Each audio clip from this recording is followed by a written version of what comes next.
श्राद्ध के दिन में पितृ पृथ्वी लोक में आते हैं और घर का बड़ा या छोटा अपने पुरखों का तर्पण करता है।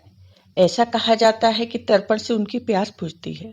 इन दिनों पितरों को खुश करने के लिए कई नियमों का पालन भी किया जाता है। कहा जाता है कि पितरों के खुश रहने पर उनकी कृपा जीवन भर बनी रहती है। कहा जाता है कि पीपल के पेड़ में पूर्वजों का वास होता है, इसलिए पितृपक्ष के दौरान पीपल के पेड़ की जड़ में जल चढ़ाना चाहिए और पीपल के नीचे घी का दीपक जलाना चाहिए। अब सुनिए ये कथा। बहुत समय पहले की बात है। किसी गांव में एक किसान रहता था जिसका नाम रमेश था और उसकी पत्नी का नाम कमला था। रमेश खेती करके अपना घर चलाता था। रमेश के कोई संतान नहीं थी। दुर्भाग्यवश रमेश के जब भी कोई संतान होती तो वह अकाल मृत्यु को प्राप्त हो जाती। इस तरह रमेश के 6 पुत्र हुए और 6 पुत्रों की मृत्यु हो गई। इस दुख के कारण रमेश व उसकी पत्नी कमला हमेशा दुखी रहते थे। धीरे धीरे समय बीत जाता है। रमेश और कमला बढ़ती उम्र के साथ और दुखी रहने लगते हैं। अब ऐसा समय आ गया कि रमेश के पास जो भी पशु थे उन्होंने दूध देना बंद कर दिया और खेतों में भी उपज बहुत कम होने लगी। एक के बाद एक दुख आने से रमेश और उसकी पत्नी बहुत दुखी रहने लगी।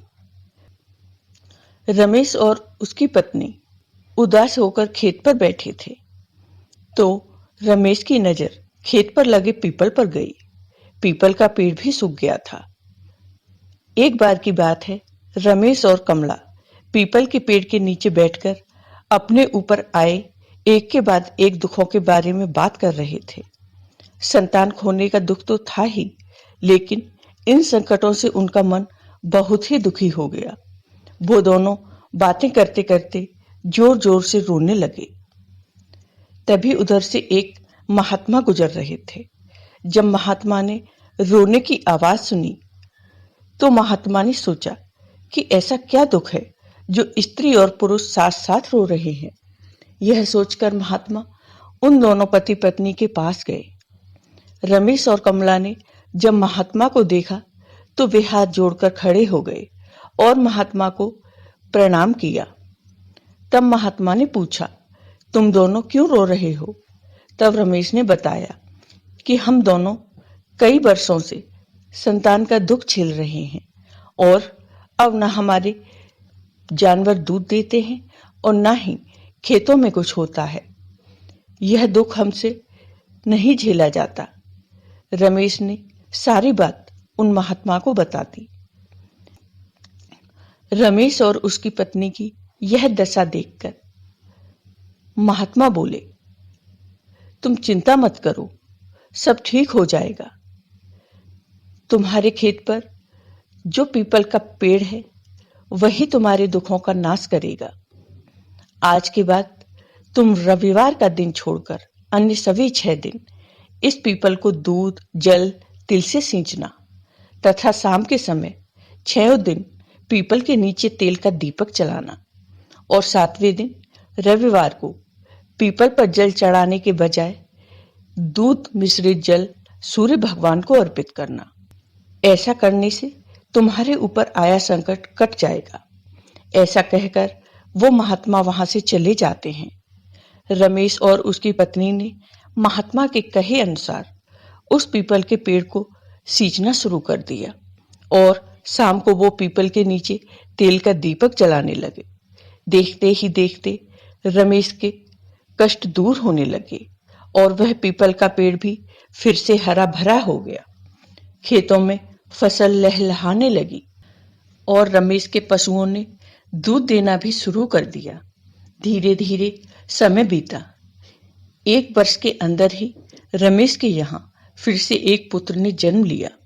अब रमेश और कमला अपने पुत्र को पाकर बहुत खुश थे। उनके जीवन में सारी खुशियां आ गई थी। उनके घर में सुख, समृद्धि व संतान का वास हो गया। एक दिन रमेश और उसकी पत्नी अपने खेतों पर गए। तो उनको फिर से उन महात्मा के दर्शन हुए। उन्होंने अपने पुत्र सहित उन महात्मा को प्रणाम किया और कहा कि आपके ही आशीर्वाद से हमें संतान और सभी सुख प्राप्त हुए हैं।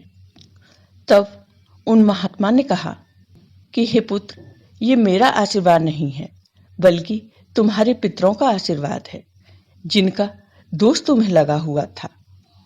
पितृ दोष होने पर घर में संतान नहीं होती, कर्ज होने लगता है, घर से लक्ष्मी चली जाती हैं और दरिद्रता का वास हो जाता है और अकाल मृत्यु का भय बना रहता है। इसलिए हमेशा अपने पितरों को खुश रखना चाहिए तथा पीपल की पूजा करनी चाहिए। पितरों की शांति के लिए पीपल की पूजा सर्वोपरि बताई गई है। इसलिए प्रत्येक मनुष्य को पितरों की शांति के लिए पीपल को जल अर्पित करना चाहिए। जब पितृ प्रसन्न होते हैं तो मनुष्य पर कोई संकट नहीं आता और उनके जीवन में खुशहाली बनी रहती है। तो हे पीपल देव, जैसे आपने इस किसान दंपति पर अपनी कृपा की, वैसे ही अपने सभी भक्तों पर अपनी कृपा सदा बनाए रखना। जय हो पीपल देव की। पितृपक्ष में पीपल की पूजा का महत्व।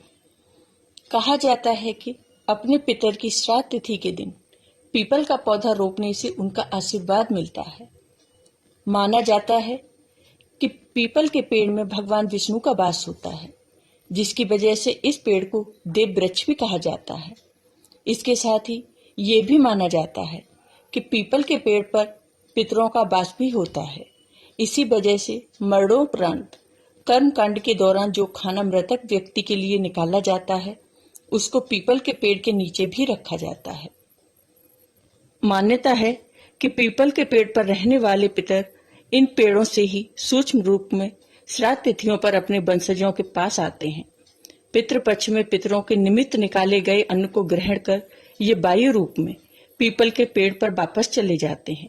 इसलिए कहा जाता है कि श्राद्ध तिथि पर किसी मंदिर या अन्य पवित्र स्थान पर पीपल का पेड़ जरूर लगाना चाहिए। पीपल के वृक्ष की पूजा विधि। सूर्योदय के कुछ समय पूर्व और सूर्यास्त के तुरंत बाद अपने पीपल के वृक्ष के पास जाकर सरसों के तेल का दीपक या सुगंधित धूप जलाएं। फिर हल्दी, कुमकुम, चावल, पुष्प से पूजन कर शक्कर मिला मीठा जल का लोटा चढ़ाएं।